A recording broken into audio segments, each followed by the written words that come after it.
இரட்சகராகிய இயேசு கிறிஸ்துவின் நாமத்தினாலே உங்களுக்கு என்னோட அன்பின் வாழ்த்துக்கள். இன்றைய நாளின் தியானத்துக்காக தேர்ந்து கொள்ளப்பட்ட வேத வசனம் 2 நாளாகமத்தின் புஸ்தகம் 16வது அதிகாரம் 9வது வசனத்தின் முன்பகுதி.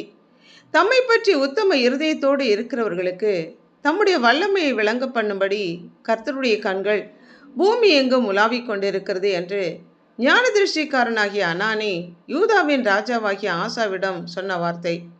இஸ்ரவேல் ராஜாவாகிய பாஷா ஆசாவுக்கு இடையூறாக ராமா என்கிற பட்டணத்தை கட்ட ஆரம்பித்த போது ஆசா ராஜா சீரிய தேசத்து ராஜாவுக்கு தேவனுடைய ஆலயத்திலிருந்தும் தன்னுடைய அரண்மனை பொக்கிஷத்திலிருந்தும் பொன்னையும் வெள்ளியையும் கொடுத்து இஸ்ரவேல் ராஜாவோடு செய்த உடன்படிக்கையை முறித்து போடும்படி சொல்லி பாஷா பட்டணங்கள் கட்டுவதை தடை பண்ணும்படி சொன்னான்.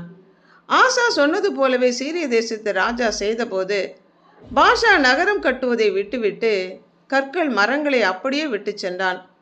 ஆசா அந்த கற்களை எடுத்து சில பட்டணங்களை கட்டினான். அப்பொழுது ஞான திருஷ்டிக்காரனாகிய அனானி யூதாவின் ராஜாவாகிய ஆசாவிடத்தில் வந்து, நீ கர்த்தரை சார்ந்து கொண்ட போது சத்துருக்களை விலக்கி கர்த்தர் உன்னை பாதுகாத்தாரே, இப்பொழுது நீ சீரியாவை சார்ந்திருப்பதனால் இது முதற்கொண்டு உனக்கு யுத்தங்கள் நேரிடும் என்று சொல்லி தம்மை பற்றி உத்தம இருதயத்தோடு, அதாவது குற்றமில்லாத கபடமில்லாத மாய்மாலமில்லாத இருதயத்தோடு தம்மை தேடுகிற தம்முடைய பிள்ளைகளுக்கு தம்முடைய வல்லமை விளங்க பண்ணும்படி கர்த்தருடைய கண்கள் பூமி எங்கும் உலாவிக் கொண்டிருக்கிறது என்று சொன்னான்.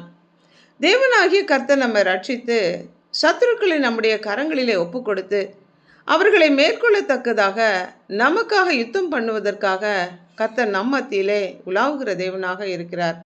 அன்றைக்கு தேவ ஜனங்களின் மத்தியிலே பகலிலே மேக ஸ்தம்பமாக இரவிலே அக்கினி ஸ்தம்பமாக உலாவின தேவன் இன்றைக்கு நம் மத்தியிலும் சபையின் நடுவிலும் பொன் குத்துவிளக்குகளின் மத்தியிலே உலாவிக் கொண்டிருக்கிறார். அவரை நோக்கி கூப்பிடுகிற நமக்கு மறு உத்தரவு கொடுத்து நம்மை பாதுகாப்பதற்காக, நமக்கு உதவி செய்வதற்காக கர்த்தருடைய கண்கள் பூமி எங்கும் உலாவிக் கொண்டிருக்கிறது, தேடிக்கொண்டிருக்கிறது. உத்தம இருதயத்தோடு அவரை தேடுகிற நம் ஒவ்வொருவருக்கும் உதவி செய்ய வல்லமை உள்ளவரை, நமக்காக காத்து கொண்டிருப்பவரை சார்ந்திருப்போமா? ஜெபிப்போம்.